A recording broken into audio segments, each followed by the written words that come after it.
texto do Reinaldo Azevedo lá no Metrópolis, do texto de Nelson Rodrigues sobre vira-latas ao editorial Pitbull de O Globo. Vamos entender aqui para a gente poder trazer todas as principais informações, meus caros, minhas caras, meus bonitos, minhas bonitas, meus lindinhos e minhas lindinhas. A gente precisa muito do apoio de vocês para fazer bem aqui o nosso trabalho, meus caros, minhas caras. Vamos lá para a gente poder seguir aqui fazendo bem as coisas todas. E é isso aí, meus lindinhos e minhas lindinhas. Daqui a pouco vamos trazer mais Dani Lima, que tá um fenômeno, né? Em editorial de Copa, relembra o texto de Nelson Rodrigues que crava a expressão complexo de vira-latas e um editorial antevendo a bancarrota. Vamos lá, então, para a gente poder seguir aqui, queridos e queridas, bonitos e bonitas, lendos e lindas. Deixa eu pegar aqui um negócio aqui importante. Vamos lá para a gente poder seguir aqui, meus caros. Reinaldo Azevedo lembrando aqui do Nelson. Em tempos de Copa do Mundo, indago como uma expressão criada por Nelson Rodrigues em 1958 dialoga de forma complexa com o editorial do Globo neste domingo, que antevê a bancarrota do Brasil. Vamos ver.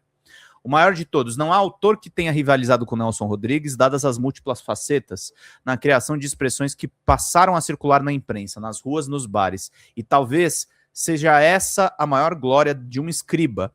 É justamente quando a autoria desaparece, de sorte que um determinado ajuntamento de palavras passa a integrar a paisagem da língua, que atinge um estado da arte. Óbvio, lulante, toda unanimidade é burra, idiota da objetividade.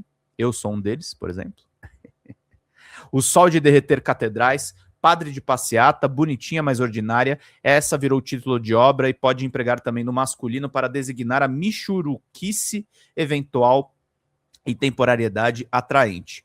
O mais certeiro de todos os lances de Nelson é o complexo de vira-latas. Surgiu numa crônica esportiva de 31 de maio de 1958 e, como se sabe, passou a integrar, e com acerto, o vocabulário também político. Recentemente, o presidente Lula reativou a expressão para designar o esforço da família Bolsonaro para pôr o Brasil de joelhos diante dos Estados Unidos. O título do texto é justamente Complexo de Vira-Latas e está aqui na página 61 do livro A Sombra das Chuteiras Imortais, organizado por Rui Castro, com link gratuito.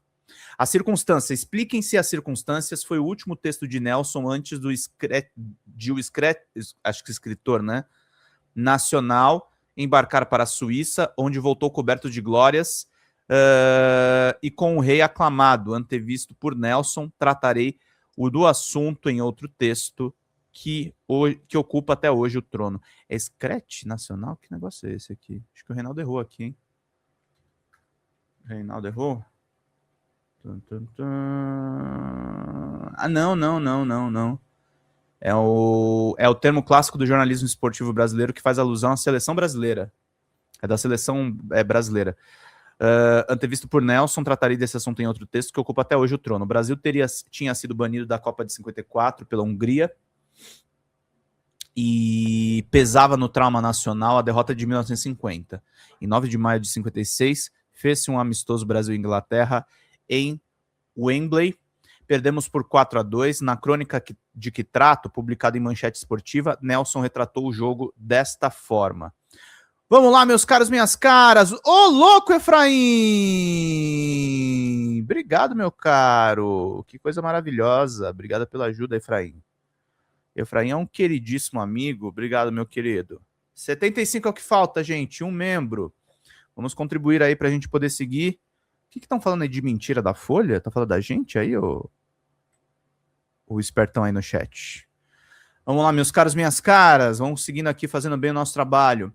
Por complexo de vira-latas, entendo a inferioridade de que o brasileiro se coloca voluntariamente em face do resto do mundo. Isto em todos os setores e, sobretudo, no futebol. Dizer que nós nos julgamos os maiores é uma cínica inverdade. Em Wembley, por que perdemos? Porque diante do quadro inglês louro e sardento, a equipe brasileira ganhou de humildade. Jamais foi tão evidente, eu diria eu mesmo, espetacular o nosso viralatismo. Na já citada vergonha de 1950, éramos superiores aos adversários. Além disso, levávamos vantagem no empate, pois bem, e perdemos de maneira mais abjeta, por um motivo muito simples, porque o Obdúlio nos tratou a pontapés como se vira-lata fôssemos. Nota, refere-se ao Obdúlio Varela, meio-campista e capitão da seleção do Uruguai no Maracanazo em 1950, quando o Brasil perdeu a final por 2-1. Nessa crônica, com humor impagável, diz de si mesmo, especulando sobre as possibilidades da seleção se sagrar campeã em 58. Mas vejamos, o Scratch brasileiro tem realmente possibilidades concretas? Eu poderia responder simplesmente não, mas eis a verdade, eu acredito no brasileiro e pior do que isso, sou de um patriotismo inatual e agressivo, digno de um granadeiro bigodudo. E conclui magistralmente. Eu vos digo, o problema do Scratch não é mais o futebol, nem de técnica, nem de tática, absolutamente. É um problema de fé em si mesmo. O brasileiro precisa se convencer de que não é um vira-latas e que tem futebol para dar e vender lá na Suécia. Uma vez que se convença disso, ponham-no para correr em campo e ele precisará de 10 para segurar, como o chinês da anedota. Insisto, para o Scratch, ser ou não ser vira-latas, eis a questão. Voltemos a esses dias. Caso se dispense a crônica as tintas de uma teoria, parece ser disso que estamos diante de uma furada, e por 3 razões ao menos. Parte do princípio de que, de fato, o Brasil reúne os maiores talentos do mundo, que nem sempre é verdade, infere que a crença na vitória e a disposição subjetiva para vencer não tem adversários possíveis, ignora as articulações do outro lado, a dos russos para ficar na metáfora. Nota à margem, Garrincha nunca fez aquela pergunta. Estamos, enfim, diante do que ele admite patriotismo inatural e agressivo, digno de um granadeiro bigodudo. Nelson não era sociólogo, suas crônicas, a exemplo de todas as outras, constituíam recortes de sentimentos, de esferas de sensações, de coisas que diziam e se dizem por aí. Não produzia teoria, mas seus escritos seguem disponíveis para reflexão teórica e eu quero me fixar nesse aspecto. Uma breve experiência pessoal. Submeti-me no começo da tarde desse sábado, horas antes do confronto Brasil-Marrocos, a um exame de imagem. Enquanto aguardava um outro paciente ou cliente, dizia a mulher que o acompanhava que nossa seleção não tem a menor chance de sair vencedora nessa Copa. Não se tratava de um juízo analítico sobre as qualidades ou a falta delas do selecionado. O problema, dizia, é mesmo do país, mais especificamente dos brasileiros. Estes, assegurava, não tem jeito. E restava evidente, não se incluía no grupo sobre o qual fazia juízo implacavelmente depreciativo. Sabem como é? Nessas horas, há sempre aqueles que têm certeza de que os brasileiros são os outros. Seríamos, em regra, ele não, claro, preguiçosos e irresponsáveis, queremos tudo de mão beijada. E ora vejam, aquele lá, referia-se a Lula, fica estimulando esse mau espírito, indagava com indignação, porque alguém se disporia a trabalhar, acredito que vá votar em Romeu Zema, se ganhar a vida sem fazer nada, e arrematou com raciocínio, como se estivesse provando uma tese. Pode ver qual foi a única região que ele venceu. O segredo de um bom relacionamento não pode ser a convivência harmônica de ideias. Ele respondeu, no Nordeste, é claro. Digamos que estivesse certo e cumpriria indagar. Até me vi tentando fazê-lo, mas continuarei com a cara enfiada no meu livro. Sei ser impossível vencer um pombo no jogo do xadrez, porque diabos quadro tão desolador levaria a seleção brasileira ao fiasco. É claro que ele não saberia responder. As redes sociais criaram a era do triunfo do hiato lógico. À medida que as pessoas são reféns voluntárias de suas bolhas de opinião, desaparece a veleidade de se construir um raciocínio lógico. Se o preconceito do outro alimenta o meu, eis o sinal mais evidente de que eu estou certo e a contradita só pode ser um ato de sabotagem dos inimigos. Olha aí, pesquisa BTG que saiu agora, né? 49% Lula, 43% Flávio. Aliás, eu tô com a pesquisa aqui. Eu vou ver se eu abro para vocês aqui para mostrar também que o pessoal me mandou aqui. Essa distinta pesquisa. Ô, caralho. Deixa eu ver aqui uma coisa importante. É isso aí, gente. Essa distinta pesquisa para vocês depois acompanharem. É isso mesmo. Tô vendo aqui. Lulão. Lulão. Tem a espontânea. Depois eu vou trazer aí todos os dados. Mas vamos lá. Por alguma razão, miseráveis que recebem Bolsa Família e o fim da jornada 6x1, que também atacou, inocularam nossos jogadores o vírus da desídia, da incúria e da incompetência.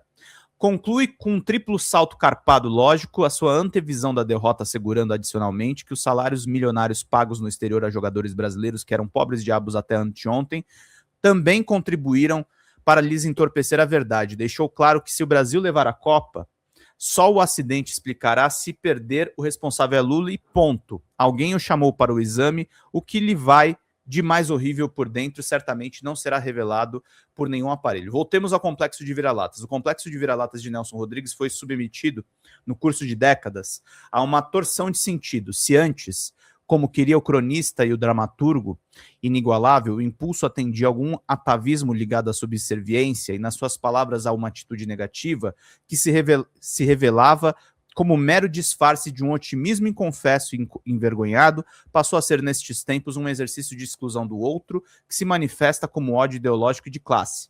Tal postura, creio, pode ser sintetizada dessa forma. Se as políticas públicas em curso e se os políticos não atendem às minhas vontades e às minhas convicções, então só a derrota ou o desastre, eventualmente o caos, nos contemplam. E não existe a instância, quando menos, da dúvida razoável. Editoriais de O Globo na história. E isso não está presente apenas no meu parceiro incidental da sala de espera. Neste domingo, o jornal o Globo escreveu um editorial sobre a economia brasileira e fica claro que nada há de saudar, relevar e proteger. Atacam-se as chamadas manobras fiscais do governo, com críticas ao Congresso para tentar reeleger o Lula. E não falam, por exemplo, da aliança da Globo com o Centrão, né? Sebastião, querido! Obrigado, Sebastião. Coisa boa, gente. Não creio que o povo é tão burro assim. 43% apoiando o ladrão. É que o povo tem uma galera que tá radicalizada, né, gente? Gente, 45 e um membro. Vamos fechar aqui as nossas metas. 9h25, para eu não estender muito a live. Para a gente poder fazer bem aqui o nosso trabalho, meus queridos e queridas. Precisamos de todo o apoio de vocês que acompanham esse distinto canal. Vamos lá para a gente poder entender, meus caros. Ataca-se as chamadas manobras fiscais do governo, com críticas também ao Congresso para tentar reeleger Lula. A administração é chamada de criminosa já no título, a incúria fiscal de Lula e Congresso é crime contra o país. Para concluir no último parágrafo, parece não haver limite na sanha gastadora de Lula e dos congressistas, vale tudo para se manter no poder, se reeleitos, porém, herdarão de si mesmos um país que eles próprios levaram à bancarrota. E uma voz surda parece dizer, vejam o que os eleitores vira-latas de um governo vira-latas podem fazer com o país como se estivesse no entendimento de que temos na realidade e as circunstâncias políticas, considerando os ideais, poderia ter um belo futuro. Quer coibir críticas ao governo, Reinaldo? Eu não, mas me preocupo quando vozes influentes fazem o debate político, desde a bancarrota e o caos. Ora, em momentos assim, com tamanha suposta gravidade, devem-se convocar, a exemplo do que fez no passado, as ditas forças vivas e patrióticas da nação, não é mesmo?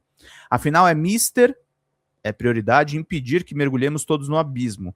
O objetivo pode nem ser este, porque as palavras andam a ser barateadas, mas no raciocínio que vai acima, tem-se o percurso do argumento golpista ou se vai assistir inerme ao planejamento da dita bancarrota.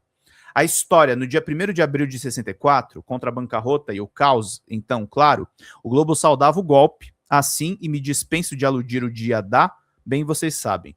Vive a nação de dias gloriosos, porque souberam se unir todos os patriotas a salvar o que é essencial, a democracia, a lei e a ordem. Graças à decisão e heroísmo das Forças Armadas, o Brasil livrou-se do governo irresponsável que insistia em arrastá-lo aos rumos contrários à vocação e tradições. Salvos da comunização, os brasileiros devem agradecer aos bravos militares que os protegem dos seus inimigos. No dia 31 de agosto de 2013, depois de 49 anos, o Grupo Globo admitiu ter sido um erro o apoio ao golpe. Desde as manifestações de junho de 2013, o jornal o Globo vem publicando uma série de depoimentos dos seus jornalistas sobre os 50 anos de golpe militar de 64. O Globo não tem dúvidas de que o apoio ao golpe de 64 foi um erro. Na época, o jornal acreditava que a intervenção militar era necessária para salvar a democracia, mas o resultado foi uma ditadura de 21 anos que cerceou as liberdades individuais e perseguiu opositores. Não sou coach daqueles que se retratam de 50 em 50 anos, mas infiro que uma boa maneira de não incidir em novas tentações está em não baratear o caos e em não antever a bancarrota do país, porque afinal podem haver dissensões, o que é legítimo, sobre o caminho a seguir.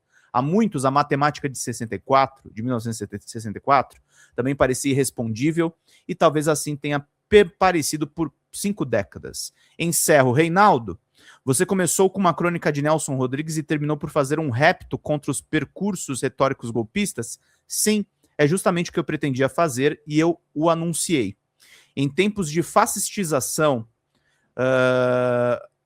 do debate da política, democracias afora, há quem considere que só se pode combater o complexo de vira-latas que nos caracteriza como uma espécie de complexo de pitbull. Atentem à retórica na extrema-direita no que respeita à segurança pública e ao reacionarismo fantasiado de liberalismo quando se refere à economia, parece haver sempre um Zé Povinho conspirando contra os, como é mesmo, patriotas e suas vocações e tradições. Que a população brasileira se convença, como queria Nelson, de que não somos um bando de vira-latas e que tomemos cuidado com os propagandistas do complexo de pitbull. Testaço do Reinaldo, tá? O Reinaldo é uma voz crucial para a gente ganhar as eleições, tá?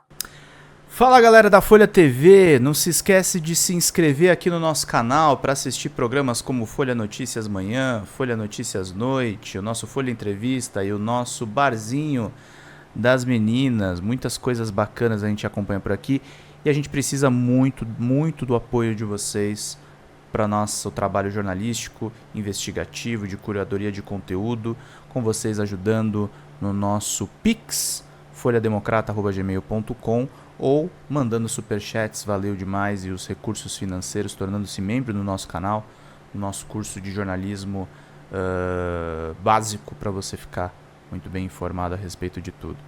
Queridos e queridas, muito obrigado pela presença de todos vocês, vida longa e próspera.